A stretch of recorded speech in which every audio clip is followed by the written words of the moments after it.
ইসরায়েলের কেন্দ্রে এবং উত্তরাঞ্চলে হামলা সাইরেন বাজানো শুরু হয়েছে। টাইমস অফ ইসরায়েলের লাইভ প্রতিবেদনে বলা হয়েছে, ইসরায়েলকে লক্ষ্য করে নতুন করে ব্যালিস্টিক ক্ষেপণাস্ত্র ছুড়েছে ইরান। পরবর্তী নোটিশ জারি না করা পর্যন্ত বাসিন্দাদের আশ্রয় কেন্দ্রে অবস্থান করতে বলা হয়েছে। ইরানের 3টি প্রধান পারমাণবিক স্থাপনায় যুক্তরাষ্ট্রের হামলার পর তেহরান ইসরায়েলে নতুন করে আক্রমণ শুরু করল। ইসরায়েলের প্রতিরক্ষা বাহিনী আইডিএফ বলেছে, তারা ইরান থেকে ইসরায়েলের দিকে আসা ক্ষেপণাস্ত্র শনাক্ত করেছে।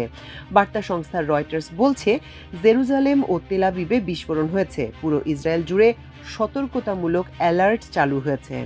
তবে ইরানের কয়টি ক্ষেপণাস্ত্র ইসরায়েলে আঘাত হেনেছে সে সম্পর্কে এখন পর্যন্ত কোনো তথ্য পাওয়া যায়নি। গত শুক্রবার অর্থাৎ 13ই জুন ইরানের পারমাণবিক স্থাপনা লক্ষ্য করে হামলা চালায় ইসরায়েল। জবাবে তেল আবিবেও পাল্টা হামলা চালিয়েছে তেহরান। সেদিন থেকেই দুদেশের মধ্যে পাল্টাপাল্টি হামলা অব্যাহত রয়েছে। এতে উভয় দেশের বহু মানুষ হতাহত হয়েছে। শনিবার এই যুদ্ধে সরাসরি জড়িয়ে পড়ে যুক্তরাষ্ট্র। ইরানের 3টি পারমাণবিক স্থাপনায় বিমান হামলা চালায় ওয়াশিংটন। পরে ট্রাম্প নিজেই ঘোষণা দেন যে তার দেশ ইরানের 3টি পারমাণবিক স্থাপনায় সফল হামলা সম্পন্ন করেছে।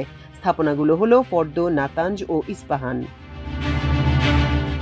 নিন্দা জানিয়ে এই হামলাকে জঘন্য কাজ বলে আখ্যায়িত করেছে ইরান। দেশটির পারমাণবিক সংস্থা জানিয়েছে, ইরানের গুরুত্বপূর্ণ 3 পারমাণবিক স্থাপনায় শত্রুর হামলা আন্তর্জাতিক আইন লঙ্ঘন করেছে।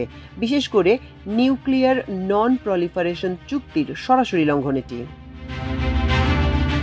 মাল্টিমিডিয়া ডেস্ক, আমার দেশ।